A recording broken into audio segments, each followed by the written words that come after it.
Gente querida, que bom estar com você de novo. Hoje temos um novo tema. O nosso tema, vamos falar de gente pequenininha, mas extremamente importante. Nós vamos falar do reino protista.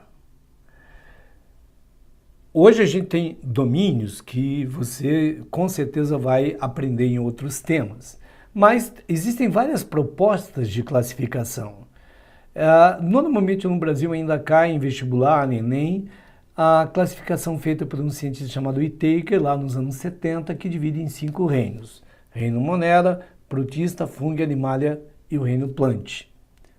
Então nós temos aí os 5 reinos. E o reino Protista, com o tempo, inicialmente ele continha, segundo Whittaker, somente os protozoários. As algas eram consideradas plantas. Por isso, muitas vezes você tem questão de botânica que é mais antiga e fala que a alga é planta.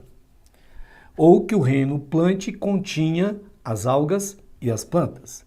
Depois vieram as algas unicelulares para o reino protoctista, depois trouxeram as pluricelulares. Então hoje, lá no reino das plantas, somente as plantas. Nos protistas ou protoctistas, nós temos quem? Os protozoários e todas as algas. Portanto, veja ali, ó, reino protista, protoctista, que características gerais. Primeiro, eucariontes. Eucarionte quer dizer tem muitas membranas na célula, inclusive a nuclear. Por isso, tem carioteca, que é a membrana do núcleo. Você lembra que procarionte é só bactéria, tá? Procarionte é bactéria. Agora, os protoctistas podem ser unicelulares, como protozoários e algumas algas, ou pluricelulares, como outras algas.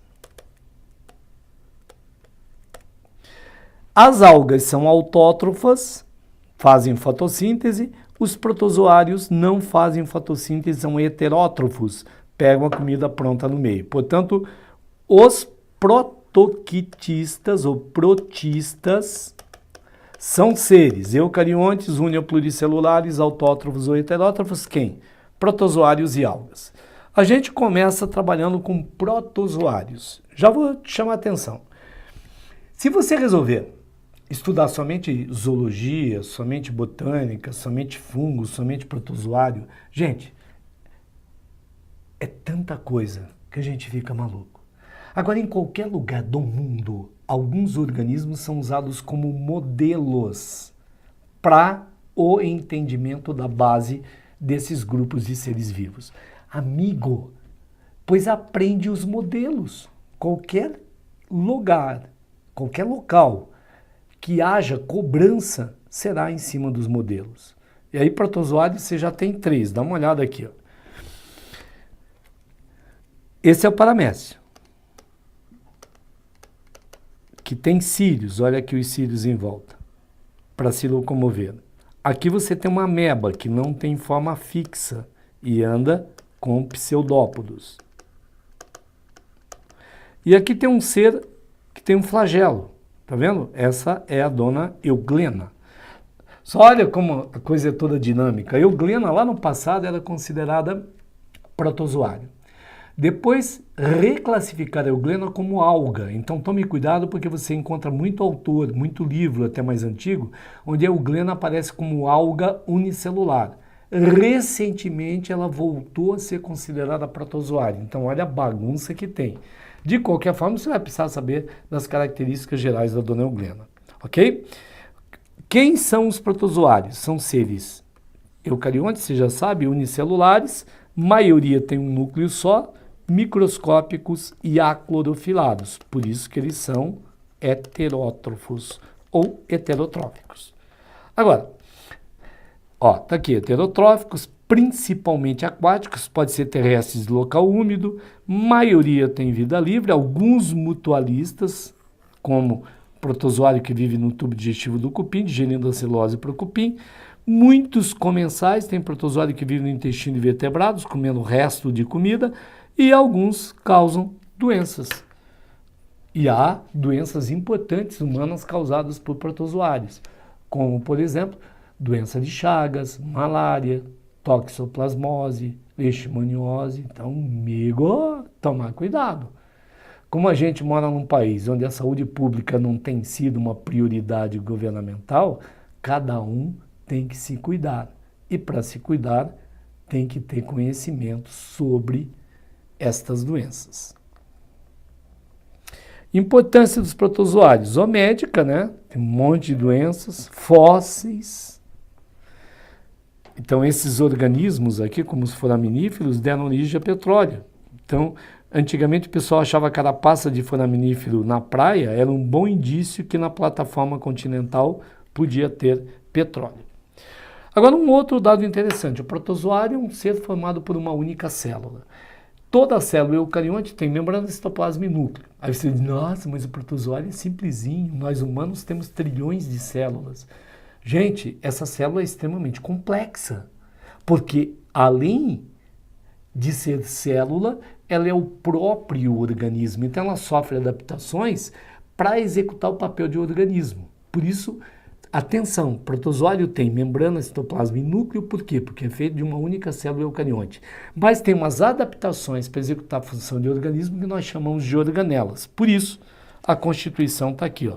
Membrana plasmática, citoplasma, núcleo e organelas. Aqui para executar a função de organismo. Continuando, aqui estão as principais organelas, ó. Nutrição, locomoção.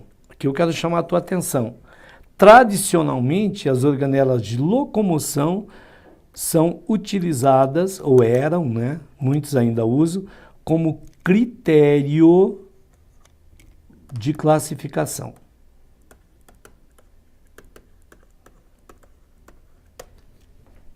E aí fica fácil, já te falei ainda há pouco.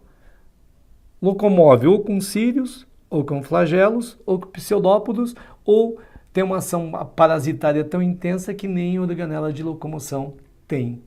Por isso, preste atenção nelas. Aí a gente tem sustentação, proteção, fixação, excreção. Aqui a gente toma o cuidado porque tem uma organela que faz o papel como se fosse de ânus. E a gente tem aqui o vacúolo pulsátil ou contrátil.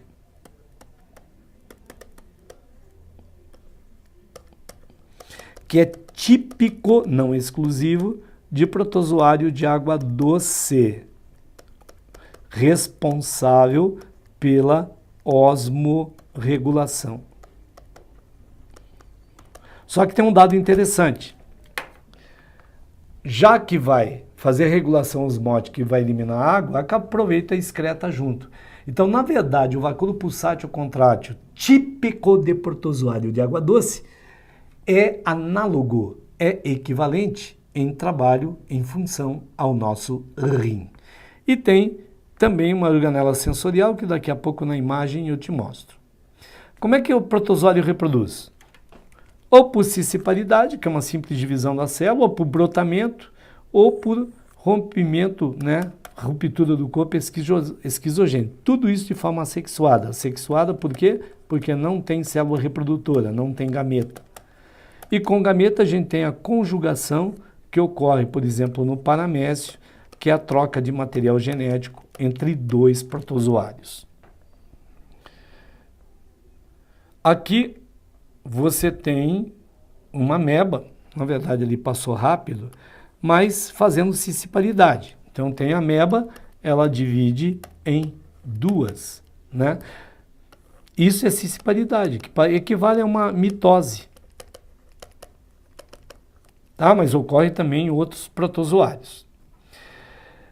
Tem alguns protozoários, como algumas amebas, que encystam. O cisto é uma forma de proteção, tipo uma sementinha. Então, atenção, o cisto em condições normais desencista. O que é que tem? Rompe a membraninha e libera a célula. Por exemplo, a ameba que causa amebias na gente tem 4 núcleos. 1, 2, 3, 4. Aí, quando desencista, dá origem a 4 amebinhas. Essa amebinha é um metacisto, acabou de nascer. A fase ativa é chamada trofozoito. Gente, cuidado! Trofozoito não é um tipo de protozoário. É a fase ativa do protozoário que insista. Ou ele está tipo uma semente em inatividade, que a gente chama de cisto, ou ele está ativo, que a gente chama de trofozoito. Aí o trofozoito entra em fase de formar o cisto, faz um pré-cisto e depois faz o cisto. Classificação, que toma cuidado. Nós temos uma classificação tradicional com base nas organelas de locomoção e normalmente ainda utilizada. E temos uma classificação com uma proposta nova que aos poucos está aparecendo. Você vai dizer, e daí? E daí você depende do texto. Se você notar que o texto entrou pela classificação tradicional, mantenha a tradicional. Se ele usar alguns termos que você vê que é a classificação com a nova proposta, aí você pensa na nova proposta. Então vamos no tradicional, na clássica. Todo protozoário que locomove o pseudópodo pertence à classe Rhizópoda ou Sarcodina. Olha que legal. O pesquisador que chamou de Sarcodina viu a ameba, achou a ameba ao microscópio parecidinho com um bolinho de carne, sarques em grego é carne, aí deu o nome ao grupo de Sarcodina. Curiosidade do nome. Quem é Rhizópodo Sarcodina? As amebas, você tem que saber as amebas, mas tem helizoários, radiolários, os foraminíferos que eu acabei de falar para você. Quem se locomove por flagelo chama flagelata. Se cair isso aqui, eu sei que todo mundo acerta.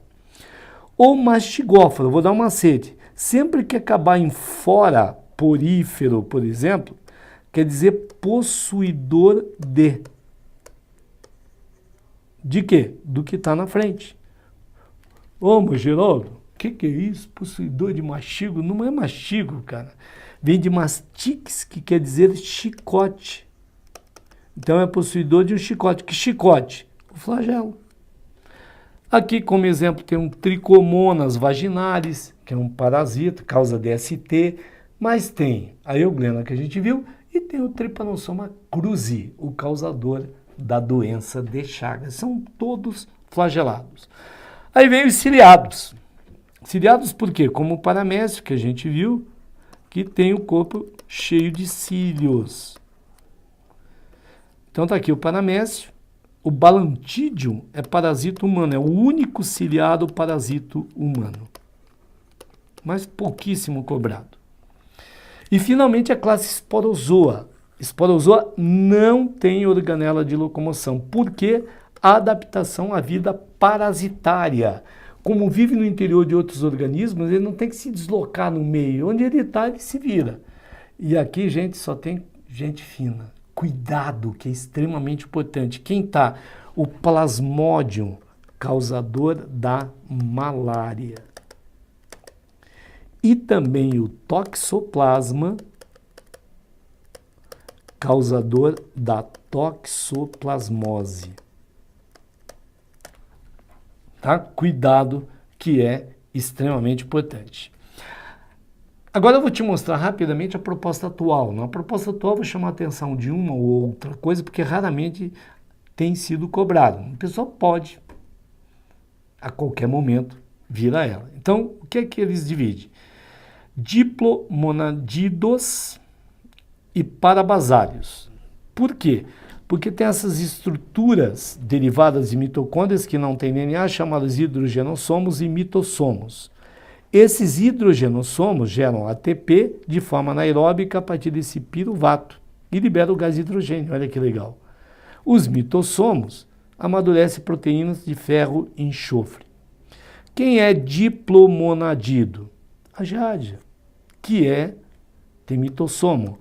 É um parasita humano, causa giardíase. O parabasários, com hidrogenossomos, a triconinfa, Trichomonas, né?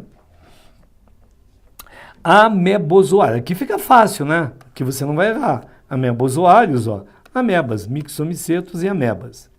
Tem pseudópodos. Foraminíferos também tem pseudópodos. Esses pseudópodos aqui são curtos e grossos, os das amebas. Aqui não, parece um retículo, né? Então, diferente das amebas, formadores de petróleo, ó, formam rochas sedimentares. Isso aqui é bem interessante. Na Inglaterra tem as falésias de Dover. Entra na internet, amiguinho, e pede uma imagem das falésias de Dover. Cinetoplastídeos, tem essa estrutura chamada cinetoplasto, região da única mitocôndria, ó, localizada na base do flagelo, que tem um monte de DNA. Aqui está o Trypanosoma, Leishmania, parasitos humanos. Euglenoídeos, a gente tem quem? Euglena. Lembra que a euglena é classificada por muita gente como alga. Por quê? Porque algumas têm clorofila, mas a maioria é heterótrofa. Tá? Gente, olha, é tão importante que tem euglena que ela vive como a gente, como qualquer protozoário também, de forma heterótrofa, mas ela tem cloroplasto. Se faltar comida, ela ativa o cloroplasto. Aí faz fotossíntese. De fome ela não morre. E aí os ciliados, aqui não mudou nada, que tem cílios, né? Então, um grupo enorme dentre os protozoários, e aqui tem representante de tudo, né? Predadores, ó, fito de alga, comedor de alga, parasita, filtradores. Então, já tínhamos falado do Paramécio balantídeo. E os esporozoários, atualmente chamados de apicomplexos. Não tem estrutura de locomoção, porque são parasitos, e tem chamado complexo apical, é a razão do nome. Apicomplexo, porque tem um complexo apical. É uma estrutura que ajuda na penetração e na fixação do parasito no hospedeiro. Olha aqui, ó, Plasmodium e Toxoplasma. Tudo bem, gente? Aí estão os principais protozoários. É claro que você vai ter oportunidade depois de estudar as doenças provocadas por protozoários, mas de uma forma geral, característica geral de protozoário é o que a gente acabou de ver. Agora, vamos conversar um pouquinho sobre as algas. Então, vejam lá a característica geral das algas. Habitat das algas, ó. Água doce, marinho, algumas vivem em superfícies terrestres mais úmidas, até em troncos de árvores em floresta tropical. Pode ser unipluricelulares. Nas pluricelulares, e você com certeza já viu, quem vai no litoral brasileiro, encontrou alface do mar, parece alface mesmo. São algas tão complexas que parece que já são plantas, e parece que tem verdadeiro tecido, mas não tem. Então, os autores classicamente chamam para o corpo de uma alga que não tem tecido de talo. Antigamente, eram considerados vegetais talófitos ou talófitas. Agora eu vou te falar uma coisa importantíssima. Quais são os critérios para classificar algas? Eu vou te dar uma tarefa de casa. Encontrar uma tabela comparada, porque eu vou descrever, e você prepara a tabela em função dos critérios de classificação. As algas são classificadas em função do pigmento presente, xantofila, caroteno, tipo de clorofila. A substância de reserva é óleo, é amido, é uma outra substância, e dos componentes da parede celular. Será que é celulose, hemicelulose? Vamos ver o que é. Então, gente, são 3 os critérios para a classificação de algas. O que eu estou te falando é extremamente importante. Pigmentos, tipo de pigmento presente, tipo de substância de reserva e componentes da parede celular. As algas inferiores, aquelas, a gente chama de inferiores porque elas são unicelulares, eucariontes, microscópicas ou isoladas, algumas coloniais. Ó, pigmentos, tem clorofila, tem que ter, né, para fazer fotossíntese, xantofila e carotenos. Onde elas vivem? Água salgada, água doce, principalmente fitoplâncton. Que é o fitoplâncton? As algas que habitam a superfície da água. Ou seja, elas são responsáveis por toda a vida na lâmina d'água. São os organismos produtores dos corpos d'água. Então, eles iniciam as cadeias alimentares, ou elas, as algas, né? Então, vamos lá. Lembre que você vai encontrar na internet, muito texto, as euglenófitas, como algas unicelulares, são as euglenas. Lembra que eu já passei e te falei que na atualidade elas são classificadas como protozoários, novamente. Mas se você encontrar como alga, dá uma lidinha porque a característica é a mesma, é só identificar que são flagelados. As crisófitas ou diatomáceas, também chamadas de bacilariófita, são algas douradas. Então, gente, cuidado quando falar isso. Se falar em alga dourada, você já sabe que é crisófita. Vive na superfície da água, só que elas têm uma parede celular reforçada de sílica. E aí parece uma saboneteira. Fica assim, ó, encaixada e a alga está aqui dentro. Essa saboneteira chama carapaça ou frústula. E tem duas partes, como a saboneteira, duas válvulas sobrepostas e que permitem a entrada e saída de água. Só que tem um detalhe. Muitas dessas algas morrem. Quando elas morrem, as carapaças vão para o fundo e formam sedimentos. E tem tantas que acumulam e formam uma rocha sedimentar. Isso cai muito em prova. Chamada diatomito. Guarda esse nome aqui, ó. Formam sedimentos, os diatomitos. O que é que são eles? São rochas sedimentares. Aí, para que serve, Geraldo? Bom, tem uma larga utilidade na indústria, ó, fabricação de filtros, isolante térmico, abrasivo para polimento de automóvel, entre outras coisas. Ó, cosméticos, tijolo explosivo no nordeste do Brasil, o pessoal extrai a rocha e faz o tijolinho. Então tem muitas casas de pescadores com tijolo de diatomitos. Então, espécies do círculo marinho, ó, sem cílios ou flagelos, reprodução assexuada e sexuada. Dá uma olhadinha aqui. Aqui estão as carapaças, é tipo conchinha. Aqui está um tijolinho de diatomito. E aqui é a casa. Ora, se aparecer uma casa dessa, aparecer um tijolinho e falar que é extraído de uma alga, você já sabe que é a diatomácea, tá bom? Outra alga importante, já vou te dizer por quê, Pirrófita ou dinoflagelado. Essas algas, primeiro, muitas são bioluminescentes, como essa espécie, esse gênero, né, chamado Notiluca. Sempre tem dois flagelos, funcionam como um peão. Um flagelo fica enrolado que faz girar e o outro faz nadar, né? Gente, à noite, muitas vezes, a gente vê o mar brilhando, emitindo luz. São essas algas, não é nenhuma alma penada, como o pessoal dizia.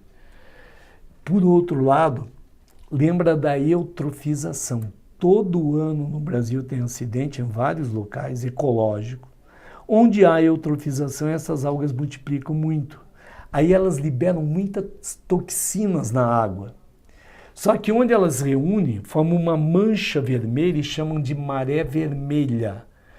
Sempre que acontecer esse fenômeno de maré vermelha, a pesca da região é totalmente proibida até que volte ao normal. Então é um prejuízo danado. Dá uma olhadinha aqui, ó. Guarda isso. Se falar quem é responsável pela maré vermelha, algas unicelulares, pirrófitas ou dinoflagelados. Ok? Catabólitos são toxinas na água, né? Provoca a mortalidade de peixe, tartaruga, gaivota, entra na cadeia alimentar e intoxica o homem. Então muitos têm um endoesqueleto, isso aqui você não precisa se preocupar muito. Ó, do ciclo marinho, autótrofas, heterótrofas, mutualistas e parasitas, mas não precisa guardar. Reprodução assexuada e sexuada. E olha aqui, formam as zooxantelas. Isso aqui é importante. Elas que dão cor lá aos corais, ó, mutualistas vivendo com muitos invertebrados. Aqui você vê uma alga dessa. Dá uma olhada aqui, ó. Lembra que eu disse que tem dois flagelos, um fica enrolado e o outro está aqui, ó. E aqui uma visão da maré vermelha. Esse fenômeno ocorreu lá em Fortaleza. Dá uma olhada.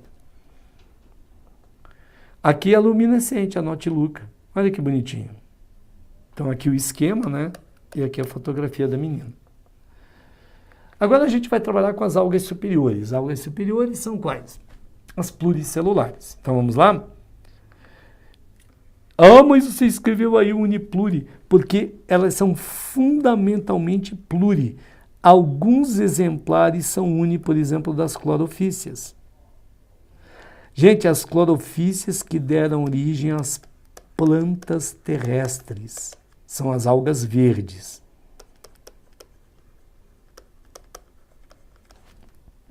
Eu peço que tome cuidado, porque o pessoal vai trabalhar assim, algas douradas. Você já sabe lá de diatomáceas. Responsáveis por maré vermelha, pirófita dinoflagelado. Aqui, alga verde é clorofícia, tá? Então, algumas muito complexas, né? Aquático, locais úmidos, ó, mutualistas com fungos, hidras, que são quinidários, ó, espirógera, zigonema, clabidomonas, que são unicelulares. E essa uva, que é a alface do mar, que você encontra lá aqui no litoral brasileiro, nas rochas. Ok? Aqui você vê ó, uma filamentosa e aqui a alface do mar. As feofícias são as algas pardas, todas pluricelulares. Só, gente, por favor, desde alguns centímetros até 60 metros seus tentáculos, são as famosas kelpes. O que acontece? Elas formam verdadeiras florestas no mar. Tem local que tem tanta alga parda que compromete a navegação. E comprometeu na era das grandes navegações. Por isso, lá nos Açores, a gente chama mar dos sargassos. Dá uma olhada aqui. Esse gênero, Sargassum, é muito comum aqui, por isso chamado de mar dos sargassos. Exemplo, ó, além da sargasso, a laminária, que é o kombu utilizado na culinária japonesa. Então você vê aqui essas algas. Olha aqui, ó. Descubra o que são essas bolinhas aqui, ok? E aqui olha a quantidade. E finalmente as rodofícias, são as algas vermelhas. Olha, já falei das douradas, as que formam a maré vermelha, as verdes, as pardas e agora as vermelhas. Maioria pluri, quer dizer, tem algumas uni. Onde é que elas vivem? Mares tropicais, água doce e até em florestas tropicais, no tronco de árvores.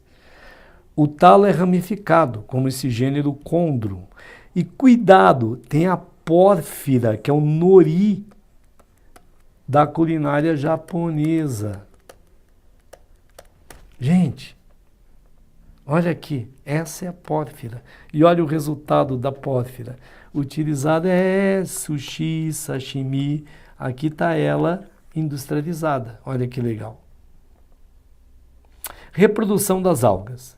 Pode ser assexuada, por cisciparidade, a gente sabe, fragmentação nas filamentosas, ou zoosporia, quer dizer, a célula flagelada, que é o gametinha, tem é móvel, né?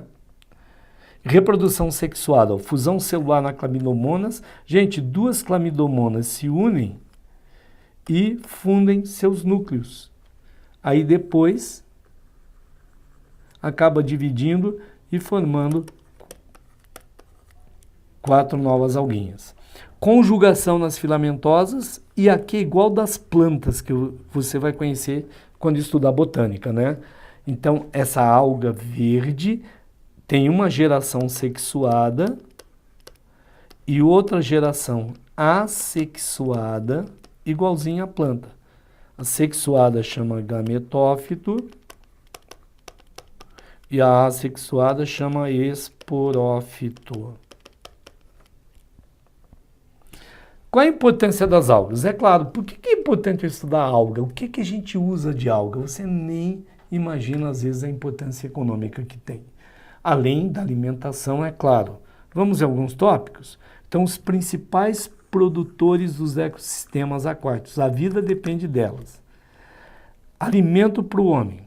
Ó, renovação do oxigênio atmosférico. 80% do oxigênio atmosférico renovado depende delas.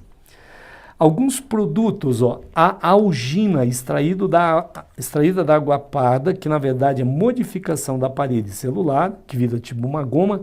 O agar, produto da alga vermelha, ó, gelatinas como estabilizante de sorvetes, de doces, cremes, laxante. O agar é usado para fazer laxante. E meio de cultura em laboratório. Se você já foi num laboratório, já fez experiência com cultivo de bactéria numa plaquinha de Petri, aquela gelatinazinha que está embaixo, que representa o meio de cultura, é feita com agar. Quem já comeu sorvete já usou esse tipo de substância extraído de alga. Ó, os diatomitos que eu falei para vocês, ó, indústria, fabricação de tinta, polidores. Ó, o gás de metilsulfeto, para quê? Para formar núcleo de condensação, para formar 90% das nuvens do planeta. Presta bem atenção nisso. Assim, eu passei para vocês as principais informações de protozoários e algas. Um desafio. Você encontra na rede, é só procurar tabelas comparativas dessas algas, que vai ter o que lá? O tipo de pigmento que ela tem, o tipo de substância de reserva que ela tem,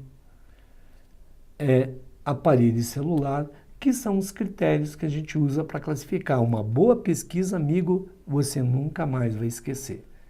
Mas saiba localizar os principais tipos de algas e onde elas vivem, tá bom? Grande prazer estar com você. E a gente se encontra aí na sequência. Um grande abraço.